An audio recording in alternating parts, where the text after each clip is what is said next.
Well, Bavan, it's great to have you with us. I want to introduce Bavan Holloway to all of our friends at Christian Faith and wherever you may be around the world. And so we've been friends for some time through your membership here at church. You and the family. Yes, yes. Great husband, 3 kids, executive, Yes, vice president of a major corporation. Yes. You're one of the few big shots that I know. I'm sure that's not true, but okay.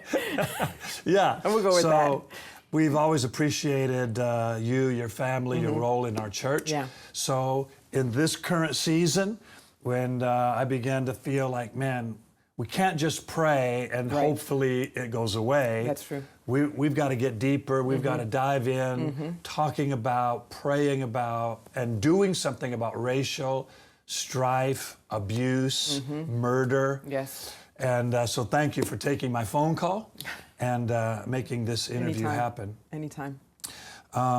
Maybe just share for a moment about your experience.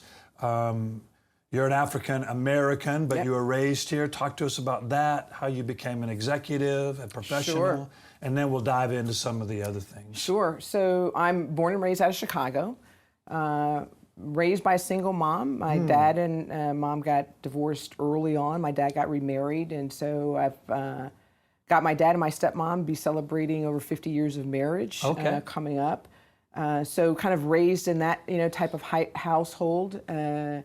My sister and I with my mom, and then I've got 2 brothers. So spent most of my time in just growing up in Chicago. Went to school in Oklahoma. Oh, wow. So a little bit of a different experience at Tulsa, Oklahoma. And then back right to Chicago after I graduated, which is where I met my husband, Pete. So we'll be celebrating over 33 years. Congratulations. Thank you. 33 That's a victory. Years. It is. Keep praying for us. Keep praying for us.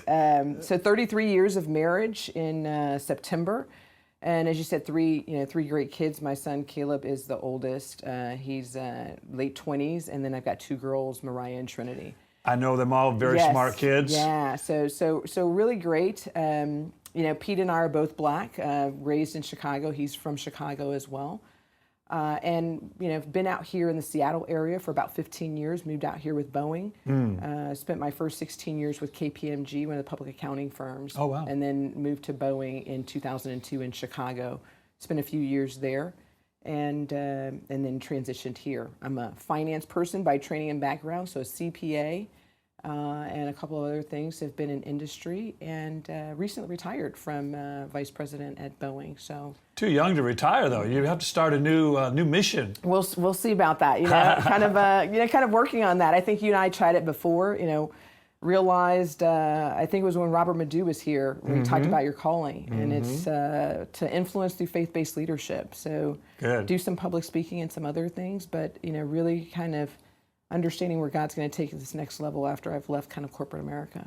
Well, one thing is sure, you'll succeed at whatever it is. With God's grace. With God's grace. One of the things I love about you and Pete is you have a faith perspective. You believe. Yes.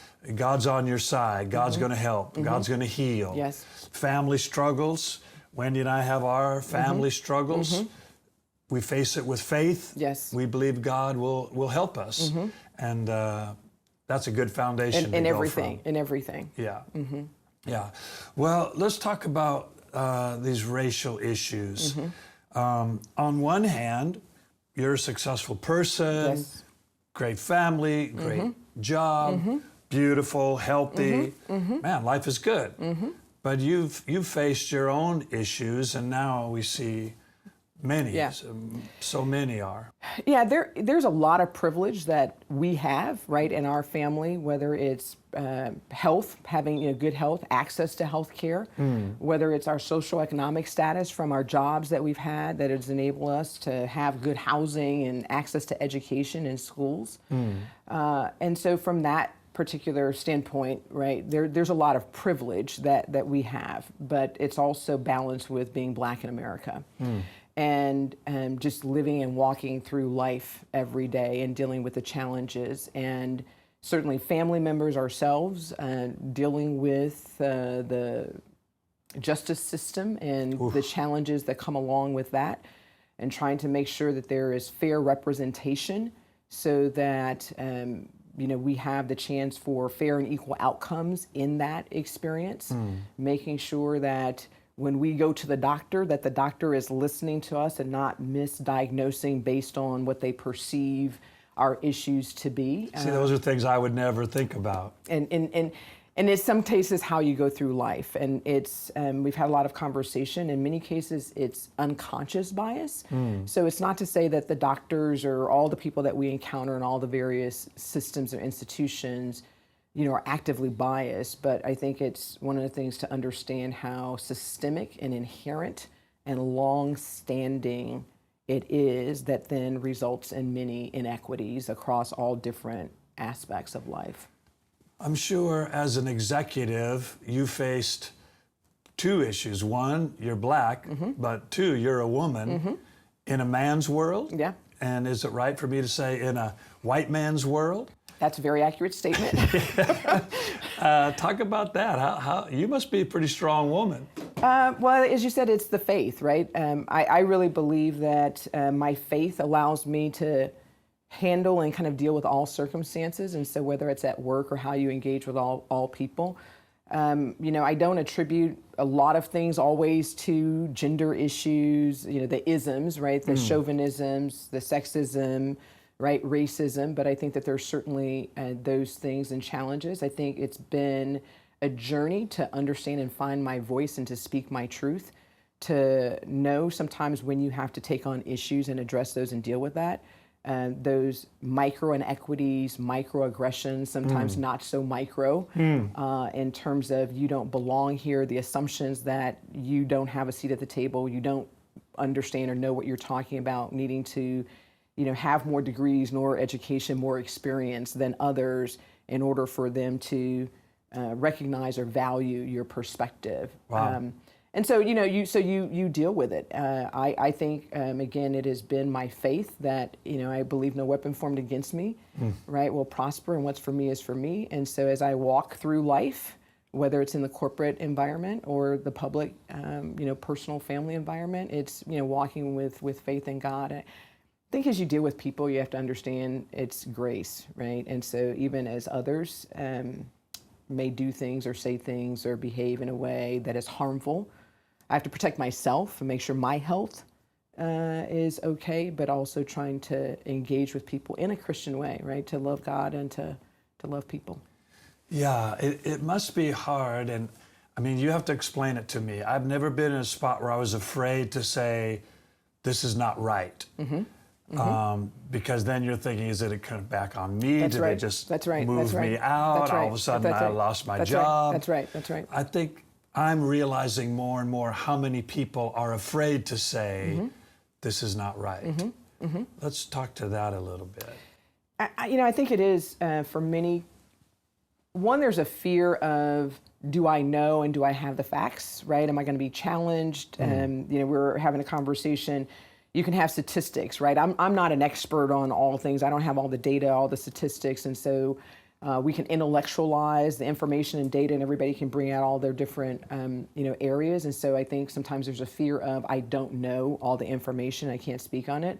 There is a fear of, what is this going to mean in terms of those consequences, and will I know about those consequences? Yeah. So I can speak out on something, and maybe I don't know that now I've been taken out of the running for a job or an opportunity. Right. What people are going to think and what they're going to say. And there are certain things, certainly as I got closer to retirement, there's a little bit more freedom, because it's one of those things of, okay, well, what are they going to do? Fire me?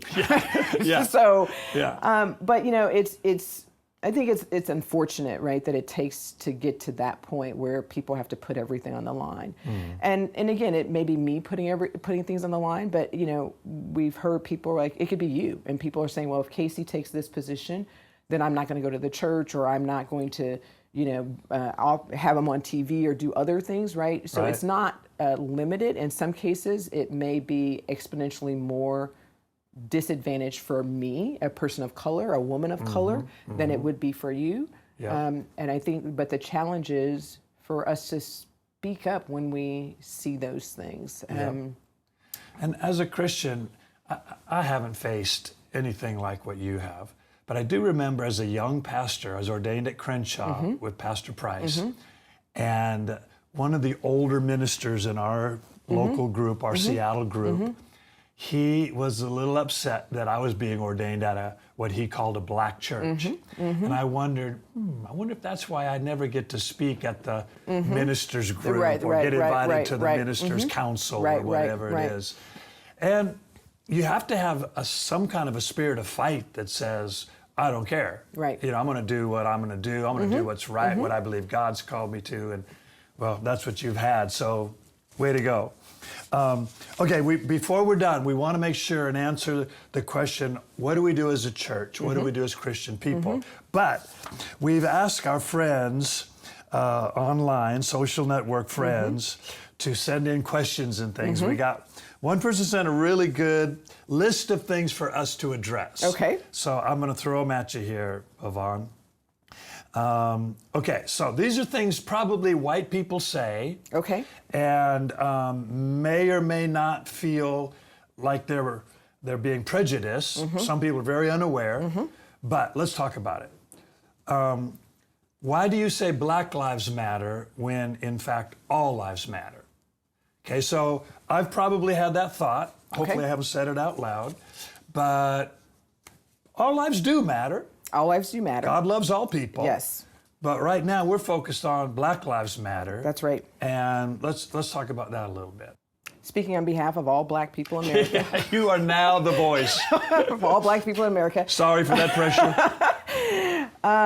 You know, one of the things I think, if you look at what's been happening and what's really visible and present right now, is the death of Black Americans at the hands of police. Yep. It's not to say that white Americans or other ethnic groups have not died or had deaths at the hands of the police or in other circumstances, but the disproportionate rate is the issue about Black Lives Matter, because that's what's happening in terms of where the problem lies, in my opinion. And it is the result of systemic racism, not only in policing, but in many areas that affect our society in total. And so we have to address that and deal with that. There's an analogy you were saying earlier, all parts of the body matter, right? But if my arm is broken, or if I'm having a heart attack, you don't say, well, the heart doesn't matter, right? It's the heart that needs to be taken care of, even though the brain matters, right? The spinal system matters, the kidney matters. Yeah. And so I think saying all lives matter allows us to ignore the issue and to not kind of deal with the particular issue. And when you say systemic, it's not just the guy who was murdered. That's obviously the worst. Right. And by the way, it's not just in the big city. It's here in Tacoma. It's in our communities. That's right. But it starts at the guy who gets pulled over. Yes. Because he's black. Yes. I'm the white guy. I was right in front of the black guy. They didn't pull me over. Right. Yeah. The system starts targeting and ends up in this tragic. That's right. Because they're stressed. I mean, the police are stressed. They're worried. They're under, tremendous stress, and everything. And emotions get elevated, especially now or other things. But somebody said to me, the problem is when the color of my skin, my blackness, is a weapon. So whether I'm doing something or acting or behaving in a certain way, being viewed somehow as more threatening than someone else, it becomes a problem. Right. I have a friend who lives on Mercer Island, black family, she and her husband, their children, and her husband's been pulled over 16 times while driving on Mercer Island. Yeah. They've lived there for years. Gee. And nothing has ever come, he's never done anything, there's never been a ticket, there's never been anything. Wow. Right. And so that is, again, the example of even just the engaging. So what is it besides the, I don't think you belong. Somebody said, you don't Right? belong here. In their head, they're thinking, well, what's this person doing? And I don't know what's in their mind or what's in their thoughts or others, but you wonder if they would be, if they pull over the people who are not of color, right? Yeah. Not black, Yeah. at the same rate, saying, I wonder what you're doing here. Yeah, why are you Especially here? when there's no tickets, that it's not like he's speeding, or doing anything else. It's Right. there's nothing that's ever come out of those. Right. And so again, it makes you wonder on how there is engagement. So I think it does go back to policing. I think it's back to accountability for the policing, for those police who are acting inappropriately. Are they being held accountable? It's not to say all police are bad. I don't want to, absolutely not. Right? But for those who are doing things that are wrong, are they held accountable? Yeah. And that's our opportunity to engage at the local level to make sure that we've got the right accountability in all the systems and areas that impact everybody's life. Yeah, and make changes, not just hopefully keep brushing it aside, hoping it'll go away. We've got to make changes. See the issues, because until you can see the issues, you can't deal with them. Yep. Okay, here's another one, and it's funny to me that people still say this kind of stuff, but this person writes to us and wants us to address it. I don't see color. I'm colorblind. Okay, well, I suppose somebody may think that's a good thing. They may, because I think from a liberal perspective, it's intended to say you and I are the same, Yeah. and so I want to see and treat you as the same. Unfortunately, that's not the reality. It's not the message. It's not the reality. I say you need to see color because you need to understand the experience that I go through daily in life versus what you go through. And that gets back to that acknowledgement that my experience is different. It's like somebody saying, I don't see gender. But understanding that men and women walk through this world differently. It's like saying, I don't see abilities are different. If you don't see that I'm in a wheelchair and I have to walk through life differently than you as able-bodied, Right. Then you can deny the challenges that I may have in terms of, dealing with that. Yep. So I think that's kind of the challenge in terms of seeing people who go through life differently and understanding those experiences. And then you can say, now, are there any inequities? And what can we do to address those inequities? But if you don't even see that. Yeah, if you try to ignore it, you're never going to deal with the issue. Absolutely. And it's not just black or white. When we see an Asian person, we need to be aware, okay, depending on what part of Asia they're from. That's right. They may be dealing with. Exactly, and how they go through life. You see people, if we go back and you say, am I an immigrant? Right? How we go through life as Americans is different of how people go through life in other countries. And then when people come to this country, how they go through life. If English is not their first language, being a native English speaker and understanding and how we go through life, right, without an accent, right, and others, the perceptions about, well, you have an accent. I think you're less intelligent. Just things about that, right? This assumptions when in many cases they have is the same level of education, if not more. Maybe probably more than we have. Yeah. And so I think it is understanding how, again, people go through life. People of different religions and different faiths. Sure. How they go through life differently in the U.S. because they're not Christian. And so understanding that, again, a Muslim person will go through life differently here in the U.S. than a Christian person. Maybe it's because of their attire or other things. Right. But we have to see that and understand that they go through life differently. And if we want to make sure that there's no discrimination based on religion, we have to understand that people who are not Christians may have discrimination, and how do we eliminate that? Because when we are the Christian, we wouldn't want the discrimination to come, toward us, whether in the U.S. or other countries. As human beings, part of the society, we should understand, we should be able to process this positively. But as Christians, we're called to even higher level of understanding, care, love, support even. Okay, what's wrong with the national anthem? Not standing and pledging allegiance is unpatriotic. So this comes down to methods of protesting and message. Right. And that can get confused and maybe purposefully confused, eh? It can be either perhaps intentional, but I think it's also unintentional. Going back to the protest of the flag, it's interesting, and I'm not the expert on this, but the protest, if you go back to Colin Kaepernick and others, the protest was police brutality. Right. And death of black people at the hands of the police. And he chose to demonstrate that by kneeling.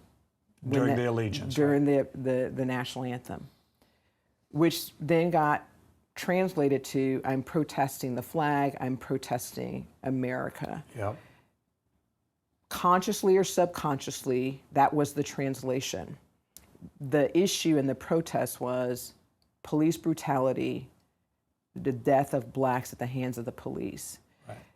If we, again, don't see that as the issue, then we don't have to deal with it and face it. And we can make it about something else. Because then I can say, okay, I don't have to deal with that. I don't have to address the issues and the barriers and the harm that is caused to black Americans, because I've now made it about something else. Right. And I think that's sometimes the difficulty and the challenge, is to be aware of what is really the issue, not our lens, right? So Casey, your lens that you apply to circumstances is going to be very different than my lens. Yep. And you have to maybe challenge yourself and say, okay, hold on, I've got a different lens. I don't see this. How can I become more aware? Resources that may be available for people. I think one of the things that understanding now, it's very challenging in many cases for blacks to talk about. It's a lot to carry the mental burden of the trauma that happens, even though it might not be our family member or others, but the community and society as a whole. And then to have to process it, to speak to it, to articulate, and then say, okay, Casey, let me help you translate and process. And it's of course, internally, it's like, why do I have to defend and explain this? And even to help you, right? Because now it's me with some level of responsibility. At the same time, I'm called to love God and love people and to kind of help to make it better ourselves. And some of that is engaging in conversation with people who are at the beginning of the journey of race and social justice. And so how do we help? I think at the same time, protecting ourselves and our own mental health, even as we go through and to take these steps to deal with situations. Our conversation and others we'll be doing will help to that. Okay, last point in this part. If you don't like the way things are, why don't you just go back to Africa? Do people still say that kind of stuff? Not to me, Casey. Wow. I got nothing for that. Oh, wow. I got nothing for that. Yeah. This person is saying, these things happen in our community, and I mean, I shouldn't be laughing. I'm not laughing about that. I'm laughing at the craziness of some people's thinking. And think of what happens to our Native Americans. Yeah. There's a lot of them in our community. Absolutely. Native Americans. Yeah. Our Asians. All of these things. Anytime we start focusing on these groups and telling them you should go away, it just speaks to this deep racism that is hurting, that's destroying.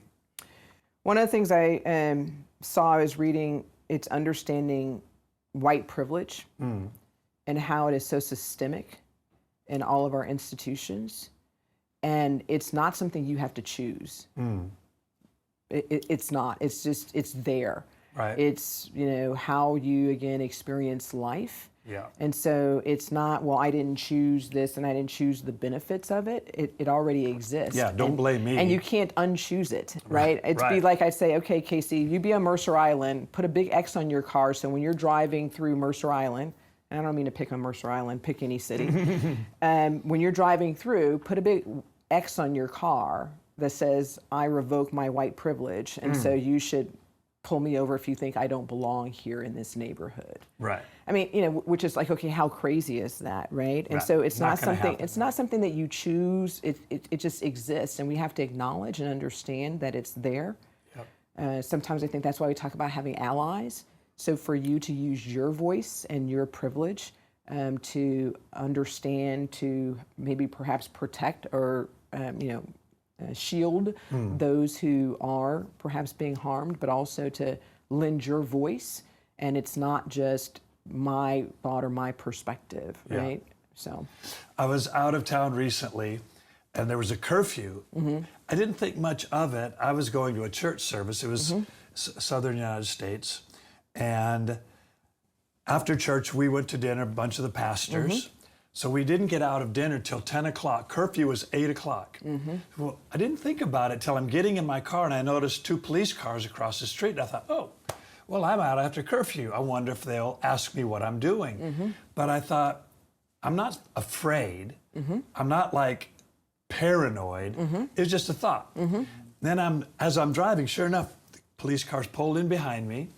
And I'm going down the road for a couple blocks, and then they pulled off. And I thought, I wonder if I was black, if they'd have pulled me over and asked me, what are you doing out after curfew? Good possibility. But those are the kind of things I don't have to worry about. I wasn't afraid because I'm white. Right. Sorry. Can't change it. I think one of the things, though, is I'm not afraid, right, when I drive in my area, in my neighborhood. We've had experiences with the police. I think that those have all turned out appropriately. I think that, I don't have a negative, my experience about that. But I've certainly had the conversation, right, especially with my son Caleb and others, about here's how you engage with the police. Do not argue. Keep your hands, right? All the things that there's so many things about don't be argumentative, right? Just stay calm. And I think for white people, there is a group that feels guilty, feels bad. Okay, I am that white privileged person, and they feel bad about it. Rather than feel bad, let's do something. Let's get involved. Let's be an ally. Let's be a voice. Let's use, if we have a privilege, okay, let's use it. It's like having money. Let's use it to do something good. That's right. Okay, let's close our conversation talking about as a church.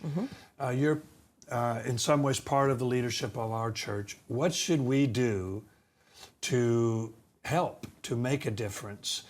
Wendy and I feel, now it's been 42 years, 40 years as a church, 42 married, that we've always tried to gather all peoples, all colors, all nationalities. We've had a little bit of success. I think we're above average in terms of Sunday morning, what our church looks like. Besides that, what do we do? How do we help? I think it is awareness. I think it's understanding what are the issues that the different communities are dealing with, right?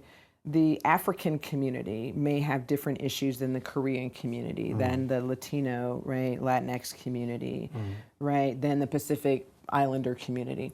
And so it really is understanding and having conversations. Are there issues, right? Are there issues of immigration, right, that our church, that we need to understand and to speak to? Not, again, as you said, here's what we're for. Not what we're against, but here's what we're for. And we have to understand how that comes into play so that we, the church, can make sure that we are helping our members and then to bring other people in, right? To demonstrate here's how we're loving God and loving people. So I think it is being informed and educated, right? It's not, we've got this group and they meet and they talk together. Okay, but do we understand, again, are we engaged with them and do we understand? What can we do, right? Whether it's about, is there a law, is there a bill, is there, when the police union contract in certain cities comes up for negotiation, how are we talking to the mayors and elected officials about accountability? Are there measures of accountability or other things that should be in those contracts when they come up for negotiation? How do we understand what the issues are, and so that we can, register people to vote. We're not telling them who to vote for or Right. what, but just register them and have them be active and engaged. Good. And so I think that's one of the things is just being active.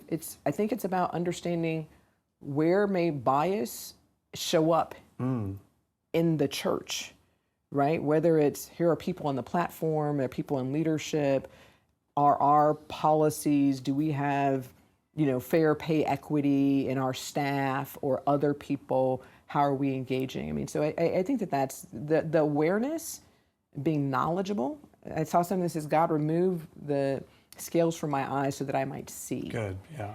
And then once I see, I have to Do something. I have to do something. One of the things that we've tried to do and are working hard to do is keep people from every group, as you mentioned, the Pacific Islanders, the Black community, the Asian community, get them in leadership. Get their voice on the platform. Let people see you have a rep here, you have a leader, a pastor here. Absolutely.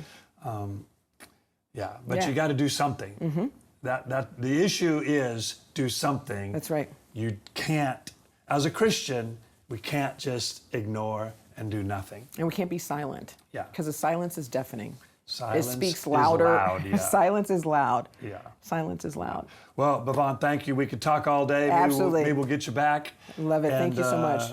Maybe we should bring the whole family on. They probably have a few thoughts to share. They probably do. Yeah. The girls were out at one of the protests yesterday. I'll tell you, I was a little nervous about that, but that was something they wanted to do. Again, on top of everything that's happening, you got to worry about the pandemic. The pandemic has hit the Black community at a much higher disproportionately rate of death, around that. And so, being concerned about how that impacts us and it's like the perfect storm. We get isolated, the economic pressure, then the racial pressure. Yes, absolutely. So a lot to deal with. Certainly need to stay leaned in and close with God to help us maneuver through all of these things, these challenges. Amen.